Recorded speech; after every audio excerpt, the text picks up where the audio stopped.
Good morning पिला माने आशा करूची तुम समस्ते बहुत भलरे थिबो आ तुम पढ़ापढ़ी भी पूरा जोरसोर रे चलीथिबो। आमे प्रीवियस क्लास रे तुमरो 2023 रो समेटिव 2 रे आमे इंग्लिश ग्रामर क्वेश्चन गुड को डिस्कशन करथिले।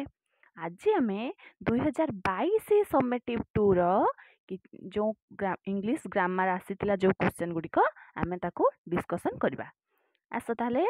देखिबा 2022 रे कोन कोन इंग्लिश ग्रामर रो क्वेश्चन आसीतिला आउ तार आंसर सहित आमे देखिबा। देखो तुमर एटा सेट ए अछि, सेट ए रे तुमर एक नंबर टू ग्रामर देथिला। देखो फर्स्ट क्वेश्चन थिला who built the temple, who built the temple, it can be passivized as, it can be passivized as माने तार पैसिव फॉर्म टा कोन हबो, एटा कोन हबो रे देखो एटा हबो तुम देखो हु बिल्ट द टेम्पल तने एटा हबो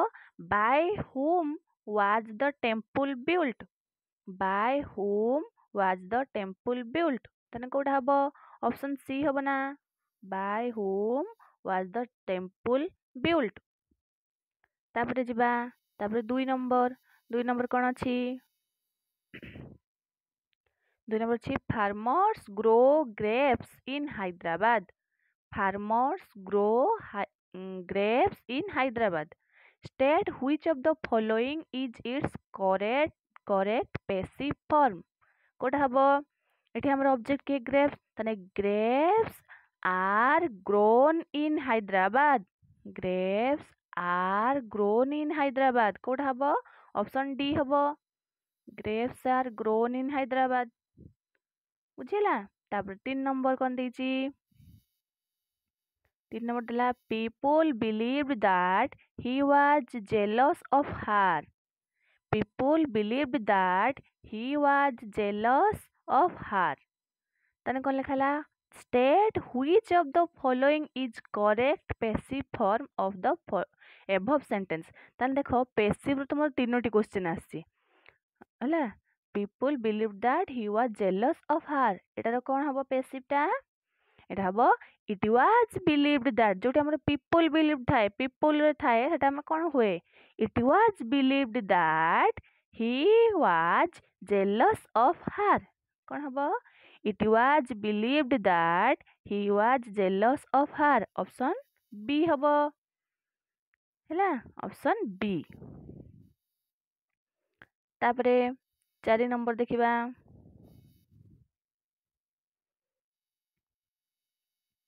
if he asked me, if he asked me I dash help him, if he asked me जदि से मते माने कोन कहि थांता बा कहिला जदि से मते कहिला ताहले आई डैश हेल्प हिम, जदि से मते कहिला ताने मु ताको हेल्प करबी तो हेटा कोन हबो आई वुड हेल्प हिम हला if he asked me I would help him एटा कोन ताने if clause T past simple रे अछि ताने एटा भी कोन हबो फ्यूचर पास्ट रे माने आई वुड हेल्प हिम हबो माने ऑप्शन ए हबो आई वुड हेल्प हिम। बुझिला तापर 5 नंबर कोन देछि if I had known his address, if I had known his address dash कहला which of the following will correctly complete the sentence Kota आमे बसैले option भितरु हमरो सेटा ग्रामेटिकली करेक्ट हबो हैला आउ कंप्लीट सेंस को बुझेबो कोटा हबो देखो कोन अछि I would arrive there in time, I can arrive there in time, I could have arrived there in time, I could arrive there in time एटा कोटा हबो 5 नंबर सी टा हबो देखो I could have arrived there in time, I could have arrived there in time तने option C हबो बुझिला if I had known his address I could have arrived there in time। अरे देखो head if clause ता head known थिला माने कोन जे हमरो past perfect रे थिला, पास्ट परफेक्ट रे थिला ताले एटा हे जिवो से रंग आई कुड हैव अराइव्ड हबो हैला। तापरे 6 नंबर देखिबा pick out the grammatically correct sentence तळे जो सेंटेंस दिया हेची तार कोटा ठीक कोटा ग्रामाटिकाली ठीक आमे देखिबा। देखो कौन देछि if it will rain today, if it will rain today I do not go out, if it will rain today I do not go out ना एटा नुह। तापर देखो I shall not go out if it will rain today ना एटा नुह। If it rains today I shall not go out, if clause टा present simple ले थिले हमर मेन क्लॉज टा फ्यूचर रे हबो, फ्यूचर सिंपल ले। If it rains today I shall not go out एटा ही ठीक हैला। तने 6 नंबर कोटा ठीक 6 नंबर सी टा हबो if it rains today I shall not go out. एटा डी टा हबनी I do not go out if it rains today एमती हबनी तेणु हमर 6 नंबर टी करेक्ट आंसर बुझिला। तापर देखो 7 नंबर कौन देछि you can not cheat him even though he is very simple, you can not cheat him even though he is very simple, से बहुत सिंपल हेले भी तुम ताको चीट करि परिबो नाही। द अंडरलाइन क्लॉज ए जो even though he is very simple is an adverb clause of days बुझिला। एटा एडवर्ब क्लॉज एटा को उद्देश्य रे बसची तने पर्पज ना रिजल्ट ना कंपैरिजन ना कंसेशन कोटा हबो एटा हबो कंसेशन हैला। तने एटा हबो कंसेशन माने से सिंपल हेले भी हम ताको चीट करि परिबो नाही, तुमे ताको चीट करि परिबो नाही कंसेशन। तापर 8 नंबर देखिबा we keep food in the fridge, we keep food in the fridge so that it may remain fresh, we keep food in the fridge so that it may remain fresh। आमे fridge रे कोन रखंती खाद्य रखंती कारण कोन पई ना एटा fresh रहिबो बोली तेणु एटा कोन हबो 8 नंबरटा माने कोन पर्पज आमे खाद्यटा फ्रेश रहिबो बोली आमे फ्रिज रे रखंती तेणु एटा हमर उद्देश्य अछि फ्रिज रे रखिबार हमर उद्देश्य कोन जे खाद्यटा फ्रेश रहिबो तेणु एटा हबो एडवर्ब क्लॉज ऑफ पर्पज बुझिला। तापर 9 नंबर देखिबा 9 नंबर कोन देछि माय मदर सेड टू मी,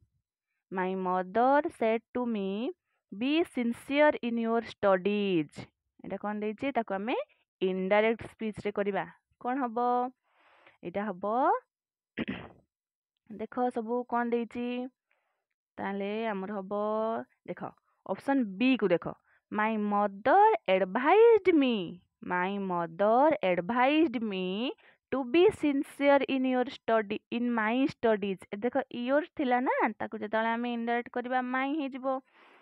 तो my mother advised me to be sincere in my studies ताने ऑप्शन बी हबो हैला। My mother advised me to be sincere in my studies. तापरे 10 नंबर देखिबा कोन देछि he said if only I had the wings of a dove, if only I had the wings of a dove एरोडे एक मन जदी मोर माने कपद भलिया Dana थांता हैला तो एटा कोन हबो तारो रिपोर्टेड स्पीच टा कोन हबो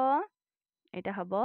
हमरो he very much wished that, he very much wished that he had the wings of a dove, he very much wished that he had the wings of a dove माने option C हबो answer हैला। देखुछ रे केमति सब question आसुची एमति preparation करो जे जो भलिया question आसले भी तमे करि परिबो। 11 नंबर देखिबा कोन देछि he said to me, he said to me do you have any work, he said to me do you have any work देखो जब ता पैसिव रे तुमरो तीनोटी क्वेश्चन आसीतिला एटी तुमरो हमरो इनडायरेक्ट और डायरेक्ट स्पीच रो तीनोटी क्वेश्चन आसीछि देखो 9 नंबर 10 नंबर 11 नंबर तेणु से दुटा मेन टॉपिक 6 मार्क तमे सेटु पाई जिवो। he said to me do you have any work if the sentence is turned into indirect speech ताको जदी इनडायरेक्ट करबा तने कोन हबो एटा हबो he asked me एटा जेहेतु yes no क्वेश्चन तेणु if या whether लागिबो He asked me if I had any work. कौन हबो ऑप्शन ए हबो he asked me if I had any work बुझेला देखो तुमर 12 नंबर क्वेश्चन कौन देची he said I am going home he said I am going home the indirect speech of the above sentence ताने direct और indirect speech Charoti आसीची Charoti एमती तीनोटी कहउथले कोन चारोटी आसी तान चारि से पैसिव तीन सातोटी क्वेश्चन ହେଲା ତେଣୁ ସେଇ ଦୁଇଟା ବହୁତ ଇମ୍ପୋର୍ଟାଣ୍ଟ ଟପିକ୍ ତମେ ତାକୁ ପୁରା କ୍ଲିୟର ହୁଅ he said I am going home the indirect speech of the above sentence କଣ ହବ ସେଟା ଆମର ହବ he said that he was going home ଏଟା ପୁରା ସିମ୍ପଲ ଟା ଅଛି ପୁରା ସାଧାଟେ ତାନେ ଏଟା ଦେଖ ଆମର ରିପୋର୍ଟେड ଭାର୍ବ ଟା past tense ରେ ଅଛି ଆଉ ରିପୋର୍ଟେड ସ୍ପିଚ ଟା ଅଛି ପ୍ରେଜେଣ୍ଟ ପ୍ରୋଗ୍ରେସିଭ ରେ ତାନେ ଏଟା ହେଇଯିବ past progressive ହେଇଯିବ he said that he was going home ବୁଝିଲା ତାପରେ ଦେଖ ତୁମର 43 number applications must reach the office dash 20th May ताने 28th May अछि ताने एठी कोन बसिबो देखिया कहिलो in बसिबो ना by बसिबो ना at बसिबो ना since बसिबो applications must reach the office by 20th May माने 20 मे सुद्धा application कोठी पहुंचबा दरकार ऑफिस रे पहुंचबा दरकार तेनु तमरो कोन हबो तमरो बाय हबो हैला बाय 20th May कौन हबो बाय 20th May हैला तापर देछि my decision is that you must study medicine my decision is that you must study medicine जो देला that you must study medicine सेटा गुटे नाउन क्लॉज टे सेटा नाउन क्लॉज माने को भलिया काम करूची ना ए नाउन क्लॉज टा ताने एटा कोन हबो এটা হব the complement of a verb देखो भार्ब रो जस्ट परे अछि भार्ब हम की एठी इज रो परे अछि that you must study medicine तापरे हमें एटा गुटे the complement of a verb ताले 44 नंबर कोन हबो the complement of a verb तापर देखिबा गांधी वाज कन्विक्टेड डेस लाइंग गांधी वाज कन्विक्टेड डेस lying कौन हबो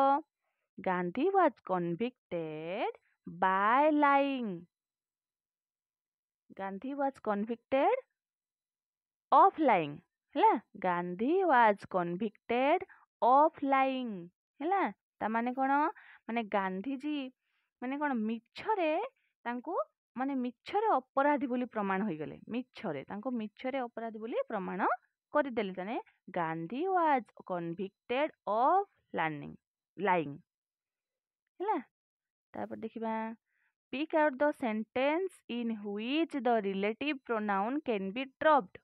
କଣ କହିଲା pick out the sentence in which the relative pronoun can be dropped ମାନେ କୋଉ ସେଣ୍ଟେନ୍ସ ରେ ଆମେ relative pronoun ଟାକୁ ଉଠେଇ ନେଇପାରିବା ବୁଝିପାରିଲ ତାନେ ଏଟା କଣ ହବ ଦେଖ this is the shopkeeper who I am working for is a good person एठी आमे जो who I was working for सेटा को आमे कोन करिबा उठे नै परिबा उठे नेले भी the shopkeeper is a good person एटा ठीक हबो बुझेला किंतु देखो eighty Etah the children who are playing cricket live in this locality एठी हबोनी उठेई हबोनी तेणु हमर the only question that drew everybody's attention is worth discussing एटा भी उठेई हबोनी the travelers who knew about the floods took another road एटा भी हबोनी तेणु हमर एटा हबो the shopkeeper who I was working for is a good person तो ए जे who I was working for एटा को उठेई नेले भी हमर the shopkeeper is a good person एटा हमर ठीक सुबुची बा ठीक बुझी होउची तेणु हमर सी टा हला कोन करेक्ट आंसर तापर देखिबा 47 नंबर कोन देची they took every precaution they took every precaution dash they suffered from the disease ହେଲା they took every precaution dash they suffered from the disease କଣ ଲେଖା ହେଲା ସେମାନେ ସବୁ ପ୍ରିକସନ୍ ନଉଛନ୍ତି ହେଲା ସବୁ ପ୍ରିକସନ୍ ନେଲେ they took every precaution ସେମାନେ ସବୁ ପ୍ରିକସନ୍ ନେଲେ dash they suffered from the disease ସେମାନେ କଣ ହେଲେ ଏଟା କଣ ହବ ଏଟା ହବ yet they suffered from the disease ଯେହେତୁ ମାନେ ସେମାନେ କଣ ହେଲେ ରୋଗରେ ପୀଡ଼ିତ ହେଲେ ରୋଗରେ ଆକ୍ରାନ୍ତ ହେଲେ ତ ସେମାନେ ସବୁ ପ୍ରକାର ପ୍ରିକସନ୍ ନେଲେ ତାହେଲେ ହବ yet they suffered from the